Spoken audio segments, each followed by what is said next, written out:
Hey, happy Monday, everybody, and welcome to another Chamber Check-In episode from Idaho's only five-star accredited chamber. Today, I'm so excited to feature Susan Sad. Susan, you're the Community and Customer Relations Director for Bogus Basin. Hi, Susan. Hi, how are you? I'm terrific. We Thanks for had having such a me. great ski weekend with some. We could see, and there was snow. Oh my gosh! Yeah, it was a fun weekend up at Bogus Basin. We always love it when we get new snow. Had lots of kids up racing for the school race program and another event. So it was a lot of fun. Yeah, it's been snowing off and on. We've had some great storms come our way. We've been recipients of that. We just haven't been recipients of great snow and visibility. So this was really a great time to ski with the family this weekend. That's for sure. Absolutely. Okay, Susan, you know these chamber check-ins are really great ways of sharing our member stories, their products, services, and the people. So tell us a little bit about you, Susan. Tell us what your role is with Bogus and how you've been with your how long you've been with the organization. Get us started. Sure. So, in my role of community and customer relations, I've been with Bogus Basin 10 years. I have been using the mountain summer and winter for 30 years. Have two kids, 28 and 25-year-old, that we raised on the mountain. Both first jobs were up at Bogus Basin. So it's been part of my family and my life for the majority of my life. I'm lucky, community and customer relations director. Fun, great job. Which spans from being a member of the leadership team here at Bogus Basin as we kind of try to stay ahead of the growth in the community and address the needs and interests of our users. PR, communications, engage in the community. I really try to bring the brand down in the community to build funds and friends for the area. Because we're a 501c3 nonprofit, we're able to accept donations. So oversee the development department here at Bogus Basin, grants, sponsorships, fundraising, all the stuff in the community. I love it, Susan. And you are always so pleasant and positive. Even when, the snow's not so good, we can always count on you, Susan, to build the hype. Well, it's not hard to be happy when you work with a great team like I do. We have an incredible team of people here that makes it interesting to go to work every day. Every day is different, as you can imagine, at Bogus Basin. Well, the industry of the ski resorts is all over the board, right? And Bogus in the last few years have become an all-season resort where you can enjoy summer activities, fall activities, spring activities, corporate retreats, not to mention the skiing and the mountain biking. But there's event space up there. You can have a wedding. You can have there's been so many corporate opportunities as well, and I really think that is huge. That it is all season, and so for those that don't know, you can come up in the summer. There's a concert series and all that. But you mentioned your team, and I we were talking about this before we went live. What it takes to have, I don't know how many employees you have, but they're probably 200 at any given time through the weekend. How do you maintain that staff year after year? Tell us a little bit about that secret. Great question. So we have between 65 and 70 full-time year-round employees at Bogus Basin. In the winter, we hire between 500 to 600 seasonal employees who do everything from food and beverage, lift operations, vehicle maintenance, road crews, parking lot crews. It really is the equivalent of a small city. And I joke, but Brad Wilson, our general manager, is the mayor of the city. We have the patrol. Of course, we have an amazing patrol volunteers. We have our ski and snowboard school. So we just have this incredible team of devoted people who know what to do. They're dedicated to getting the job done. And it just seems to work no matter what the conditions or what comes up. Well, you mentioned it. It's a joy to work at the resort with that team of people who show up every day there to make their skiers experience, freedom on the hill. I think it's awesome. One thing that people probably don't know is the amount of road service that it takes to get people up to the mountain. Help share a little bit about that. That's a great question. So it's 16 miles from the bottom of the hill up to Bogus Basin, and our crew maintains that entire road. So we work around the clock especially when there's a snow event. The crews are constantly going up and down to sand and plow and make it as safe as we can for our guests. And so that is a huge undertaking for us. And as you can imagine, at significant cost. But it's important to us to make sure that we're doing everything we can to make that trip up and down as safe as it can be. Well, it's always advised to have chains and snow tires, but I see everybody going up there in all kinds of vehicles. And that's because you make those roads so easy to commute on. I think it's awesome for all the buses and two-wheel drive vehicles out there and all the four-wheel drive vehicles. It's awesome. Well, I appreciate that. And we do, I'll give a plug and a shout out. We do have public bus transportation available on weekends with stops now all the way out to Canyon County and then Meridian, Eagle, and Boise. And so we're trying as we can, to encourage people to carpool and take buses. The bus is $10 round trip. And so, it's an alternative way to get up to the mountain safely on the bus with other people. Because people like to complain about parking, they like to complain about transportation, but I know a couple things that has made it easier. You've paved that the premier parking lot from Simplot Lodge to Nordic. Tell us how that has impacted parking. Well, you would have thought we would have won the lottery by how excited the community was. And really, we do a lot of surveys. And I hope if anyone's listening, they come up to Bogus Basin, we send out one of our surveys that they provide honest feedback. And people love to talk about Bogus and give us that feedback. And that parking lot was one of the highest requests. So it was thrilling that we were able to do that. And as a nonprofit, we don't have to answer to outside shareholders. All of our earnings go back into the operation. So we do what we can to make the experience, first of all, on the mountain better. And then, of course, as you access and arrive at the mountain, we're doing what we can to make that experience smooth for our guests so that it's a fun day on the mountain. Well, you've got a great team up there directing traffic. And if you, like you said, if you carpool and you have three or more in a car, you can park right up front. I've seen that happen. But then there's always all these, you got Buttercup. Buttercup was full this whole weekend. I bet you people don't really know about Buttercup or the backside of Silver Queen. I probably shouldn't talk about that. But there's opportunities to park and really enjoy your time up there. Ski in and ski out parking all over the place. Got to be a little bit adventurous in some of the spots, but you can. There's a lot of ski in, ski out stuff. Yeah, we have a number of lots. For those that are new to the area, might look at our parking lot map, which is on our website, bogusbasin.org.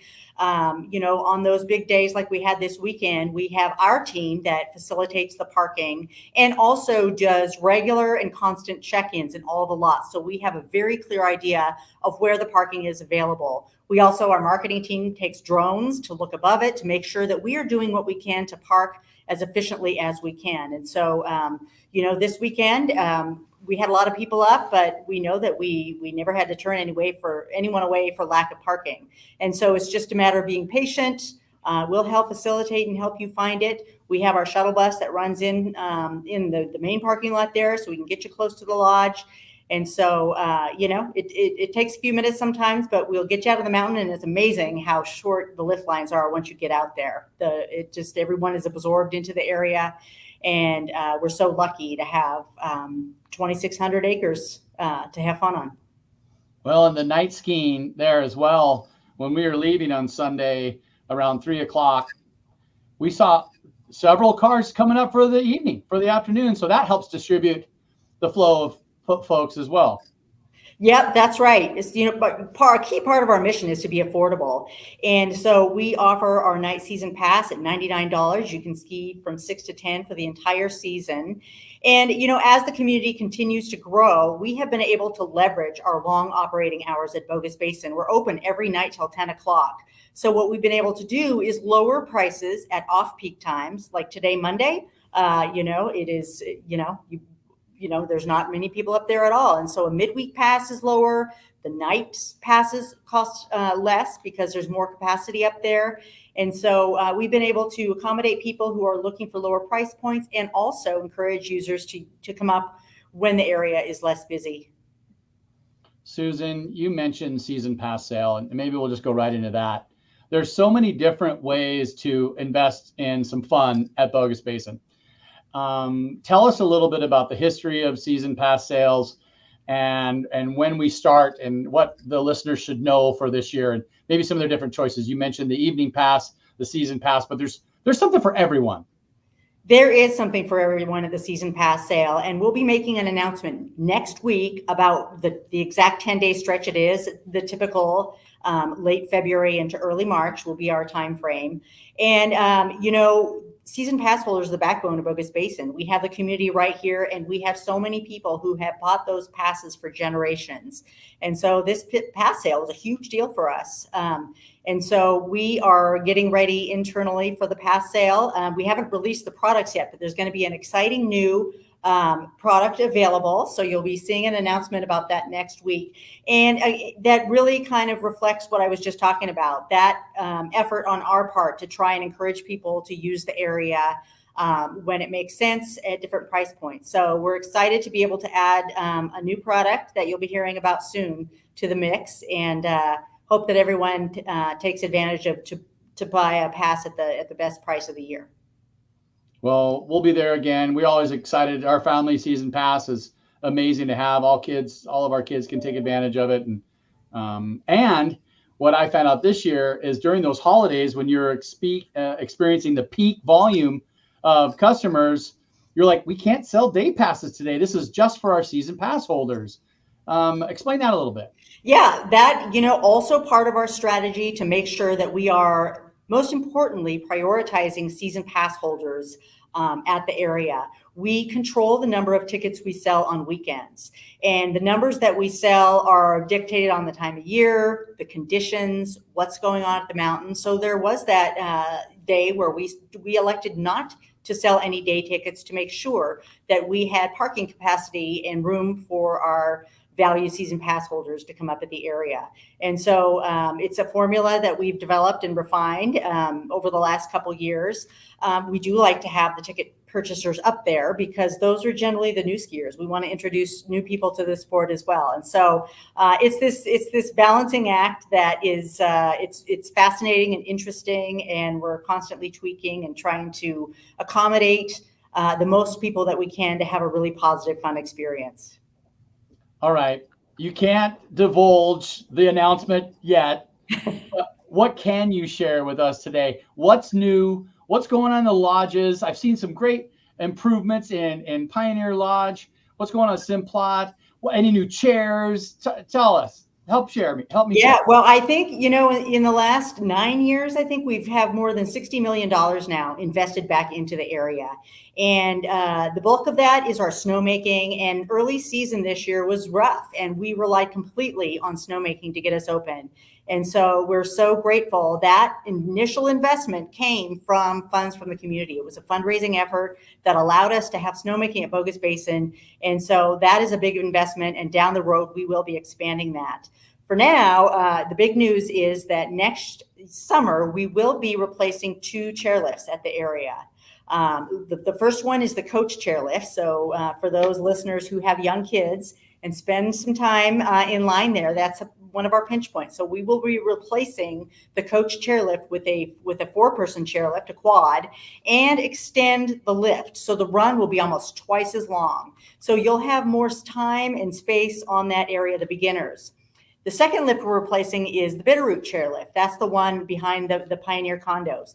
That also services beginner terrain. It's a largely kind of undiscovered, unused part of the mountain. So that 2-person Bitterroot chairlift will also be replaced with a 4-person quad. It will unload up by the tennis court. If you've been up in there this summer, there's a tennis court up there that's near the Pioneer Lodge. So changing where you get off the lift at the top.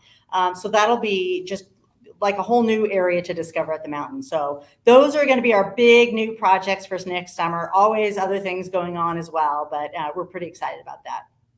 Okay, that is the best news I've heard all day. I spent a lot of time on Bitterroot and actually don't want to share how cool that terrain is, because there's some good stuff over there. If you don't think it's steep, there's some steep spots. If you don't think there's any powder, there's plenty of powder to be had over there. Oh, I'm glad you're opening up that, and that'll be such a great experience for the coaches and all the racers as well on that part of the mountain. Wow. And do you think that will change opening to 5 days a week with that adjustment? It could. We will be looking at that next year. So I would definitely not be surprised if that happened, but that decision has been finalized yet. Okay. No, that's awesome. Thank you, Susan, for sharing that with me. Yeah. Okay. Now we're moving down the line here on some of the things I want to talk about with you. Bogus Basin Ski Day, Chamber Day at Bogus Basin. February 8th, that's this Thursday, and you can sign up through the Chamber's website. Tell us about that partnership and what a positive impact that's made over the last 13 years.